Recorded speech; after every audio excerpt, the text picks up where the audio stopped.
Good morning all of you. मैं मुकेश आप सभी का स्वागत करता हूँ।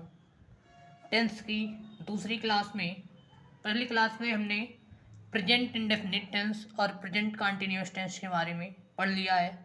तो ये आज दूसरी क्लास है जिसमें हम लोग प्रेजेंट परफेक्ट टेंस के बारे में जानेंगे कि प्रेजेंट परफेक्ट टेंस क्या होता है। तो प्रेजेंट परफेक्ट टेंस उसे कहते हैं जो पास्ट में शुरू हुए हों और अभी जल्द में ही या हाल ही में समाप्त हुए हों। पहचान कैसे करेंगे? तो हिंदी वाक्यों के अंत में चुका है, चुकी है, चुके हैं, आ है, ई है, ए है आदि शब्द आते हैं। अब सबसे पहले अफर्मेटिव सेंटेंस के लिए इसका स्ट्रक्चर देखेंगे। तो सबसे पहले क्या लिखा जाएगा? सब्जेक्ट लिखा जाएगा, फिर हैज या have plus V3 plus object. He see it या नेमिंग वर्ड के साथ में हैज का प्रयोग करेंगे। आई बी यू दे के साथ में हैव का प्रयोग करेंगे। एग्जाम्पल से समझते हैं। मैंने ये नोवेल पढ़ लिया है।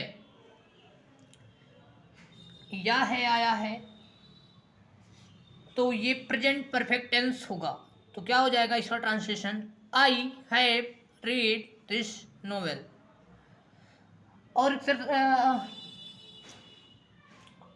और एग्जाम्पल से समझेंगे इसको। ही हैज रीच्ड होम, वह घर जा चुका है। और देखेंगे हमने यह मूवी देख ली है। तो हमने के लिए हो जाएगा बी के साथ में लगेगा हैव और वर्ब देखना, देखना के लिए सी और सी की से थर्ड फॉर्म हो जाएगी सीन। यह मूवी तो हो जाएगा this movie, be have seen this movie. तो ये तो अफर्मेटिव सेंटेंस का स्ट्रक्चर हो गया और इसके कुछ एग्जांपल्स हो गए। अब हम देखेंगे निगेटिव स्ट्रक्चर के लिए। तो निगेटिव स्ट्रक्चर क्या होगा? सबसे पहले होगा सब्जेक्ट, फिर हैज या है, उसके बाद में नॉट, फिर मेन वर्ब की थर्ड फॉर्म और इसके बाद में ऑब्जेक्ट। एग्जाम्पल से समझेंगे। वह स्कूल नहीं आ चुका है। क्या हो जाएगा?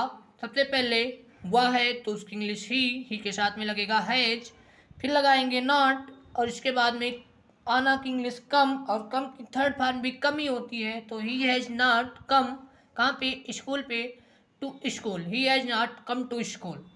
आगे और समझेंगे। और एग्जाम्पल से, उसने अपना गृह कार्य नहीं पूरा किया है।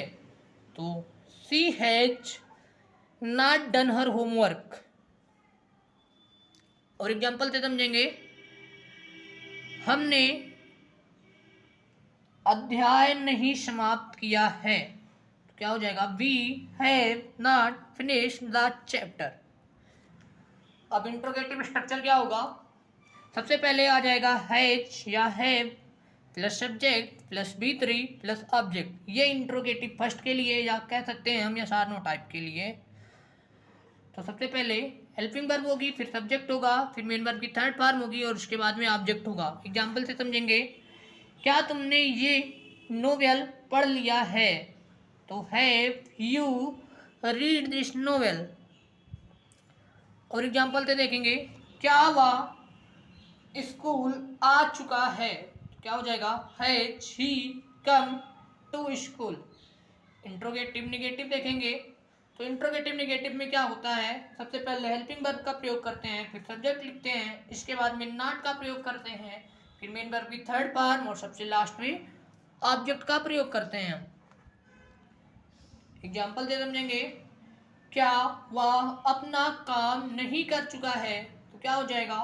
सबसे पहले लगाएंगे हैज के बाद में ही, फिर नॉट डन हिज वर्क। क्या वह अपना काम नहीं कर चुका है? अगर मान लो स्ट्रक्चर इंट्रोगेटिव सेकंड का या WH टाइप का रहेगा तो करेंगे क्या? सबसे पहले WH वर्ड को लिख देंगे और उसके बाद हैज या हैव का प्रयोग करेंगे, फिर सब्जेक्ट लगाएंगे, इसके बाद मेन वर्ब की थर्ड फॉर्म और लास्ट में क्या कर देंगे? हम ऑब्जेक्ट लगा देंगे। जैसे अगर मान लो हमें एग्जाम्पल से समझना है तो क्या हो जाएगा? सुधा ने खाना कहाँ बनाया है? सबसे पहले क्या हो जाएगा? वेयर, फिर सुधा चूंकि सिंगुलर है इसलिए लगेगा हैज, तो हैज सुधा प्रिपेयर्ड फूड। ठीक है, लास्ट में क्वेश्चन मार्क लगा देंगे हम। अब और एग्जांपल से समझेंगे। अगर मान लो इंट्रोगेटिव सेकंड का निगेटिव रहेगा तो हम कैसे बनाएंगे। तो क्या करेंगे, सबसे पहले क्वेश्चन वर्ड लिखेंगे, फिर हेल्पिंग वर्ब लगाएंगे हैज या है, इसके बाद सब्जेक्ट, फिर नॉट, इसके बाद मेन वर्ब की थर्ड फॉर्म, इसके बाद में ऑब्जेक्ट और सबसे लास्ट में क्वेश्चन मार्क लगा देंगे। एग्जाम्पल से समझेंगे। हम कहानी क्यों नहीं सुन चुके हैं। एग्जाम्पल क्या है, हम कहानी क्यों नहीं सुन चुके हैं। तो सबसे पहले क्वेश्चन वर्ड है क्यों, तो क्यों की इंग्लिश लिखेंगे व्हाई, और सब्जेक्ट है हम, तो हम है तो इसकी इंग्लिश बी के अकॉर्डिंग लग जाएगा है, तो क्या हो जाएगा व्हाई है बी। इसके बाद में नॉट लगाएंगे, इसके बाद में मुख्य काम क्या है सुनना की इंग्लिश होती है हैड, हियर, तो हियर की थर्ड फॉर्म हो जाएगी हैड, क्या तो कहानी, तो व्हाई है we not had the story, और लास्ट में क्या लगा देंगे हम क्वेश्चन मार्क लगा देंगे। तो इस प्रकार से हमारा प्रेजेंट परफेक्ट टेंस समाप्त होता है। अब हम देखेंगे प्रेजेंट परफेक्ट कंटीन्यूअस टेंस के बारे में। प्रेजेंट परफेक्ट कंटीन्यूअस टेंस क्या होता है, इसमें काम जारी रहता है और समय भी दिया रहता है। पहचान कैसे करेंगे, तो हिंदी वाक्यों के अंत में से रहा है, से रही है, से रहे हैं आदि शब्द आते हैं। इंग्लिश सेंटेंसेज में सिंस या फॉर का यूज किया जाता है। सिंस का यूज हम कहाँ पे करते हैं, तो अगर पॉइंट ऑफ टाइम है तो वहाँ पे हम सिंस का प्रयोग करेंगे, निश्चित समय के लिए हम सिंस का प्रयोग करेंगे, और पीरियड ऑफ टाइम होगा या समय अंतराल होगा तो वहाँ पे हम फॉर का प्रयोग करेंगे। अब अफर्मेटिव सेंटेंस के लिए इसका स्ट्रक्चर क्या है तो समझेंगे। सबसे पहले क्या रहेगा, सब्जेक्ट रहेगा, फिर क्या रहेगा हैज या हैज में से कुछ एक रहेगा, फिर बीन आएगा और मेन वर्ब की फोर्थ फॉर्म, या फिर कह सकते हैं मेन वर्ब की फर्स्ट फॉर्म में आईएनजी प्लस ऑब्जेक्ट, इसके बाद में सिंस या फॉर, और लास्ट में क्या रहेगा टाइम रहेगा। तो एग्जाम्पल के द्वारा हम समझेंगे, जैसे वह सुबह से अध्ययन कर रहा है, वह सुबह से अध्ययन कर रहा है, तो सब्जेक्ट क्या है वह, तो वह की इंग्लिश लिखेंगे ही है सिंगुलर तो उसके साथ में लग जाएगा हैज, इसके बाद में क्या लगाएंगे बीन लगाएंगे, अध्ययन करना की इंग्लिश होगी स्टडी और इसमें आईएनजी लगाएंगे तो क्या हो जाएगा स्टडीइंग। कब से, सुबह से, तो ये निश्चित टाइम है तो इसके लिए लगाएंगे since morning, he has been studying since morning. और एग्जाम्पल से समझेंगे, वह 1 घंटे से बस का इंतजार कर रही है, तो क्या हो जाएगा सब्जेक्ट है वह, तो वह की इंग्लिश क्या हो जाएगी सी, क्योंकि लड़की है इसीलिए सी का प्रयोग करेंगे।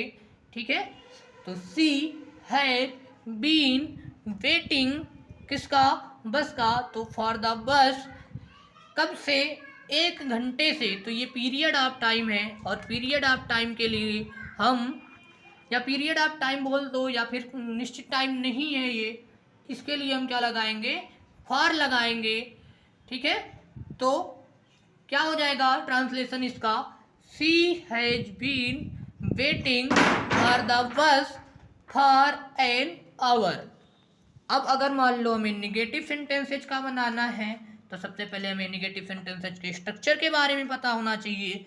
तो स्ट्रक्चर क्या है, सबसे पहले होगा सब्जेक्ट, फिर होगा हैज या हैव, इसके बाद में not plus been plus verb की फोर्थ फॉर्म प्लस ऑब्जेक्ट, फिर सिंस या फॉर, और लास्ट में क्या रहेगा टाइम रहेगा। अब एग्जाम्पल से समझेंगे, हम एग्जाम्पल लेंगे तो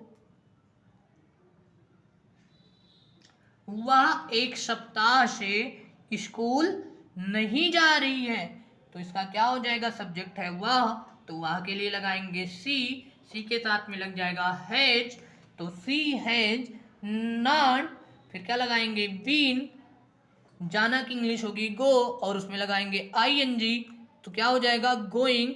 she has not been going to school for a week, क्या हो जाएगा, she has not been going to school for a week.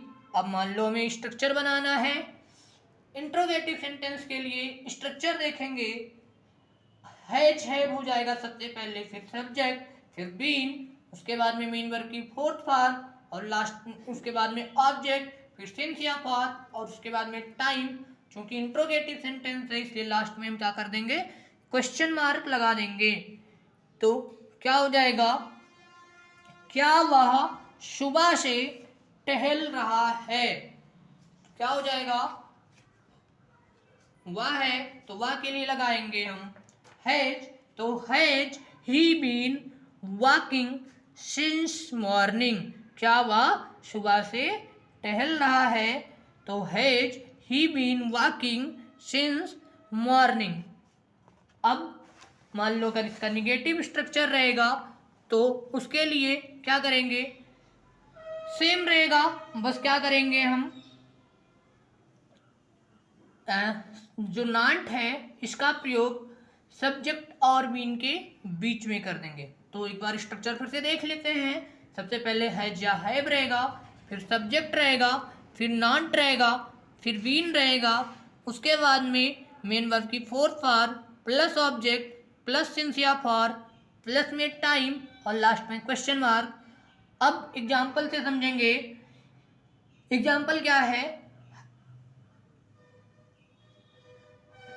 क्या तुम मेरा लेक्चर सुबह 6 बजे से नहीं अटेंड कर रहे हो, क्या तुम मेरा लेक्चर सुबह 6 बजे से या 6 बजे से नहीं अटेंड कर रहे हो, तो क्या हो जाएगा, have you not been attending my lecture since 6 o'clock, क्या तुम मेरा लेक्चर 6 बजे से नहीं अटेंड कर रहे हो।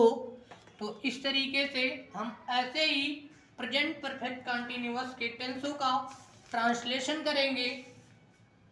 और मान लो अब प्रैक्टिस के लिए मैं एक सेशन अलग से रखूंगा, ठीक है। कुछ और एग्जाम्पल अगर करना चाहो तो वो, चलिए कुछ और एग्जाम्पल से हम समझ ही लेते हैं। जैसे मान लो है, क्या बच्चा सुबह से रो रहा है, तो सुबह से आया है मतलब टाइम की बात की जा रही है, तो ये हो जाएगा प्रेजेंट परफेक्ट कंटिन्यूअस, ठीक है। इसके बाद में सबसे पहले क्या करेंगे, चूंकि इंट्रोगेटिव है इसलिए लगाएंगे हैज। इसके बाद में सब्जेक्ट, तो बच्चा है तो has the child been weeping since morning. और एग्जांपल से देखेंगे, मान लो अगर इंट्रोगेटिव सेकंड का रहेगा तो हम कैसे करेंगे, मंगलवार से वर्षा क्यों नहीं हो रही है, ये तो हो जाएगा इंट्रोगेटिव निगेटिव का। तो सबसे पहले लिखेंगे question word, why has it not been raining since Tuesday, why has it not been raining since Tuesday, मंगलवार से वर्षा क्यों नहीं हो रही है।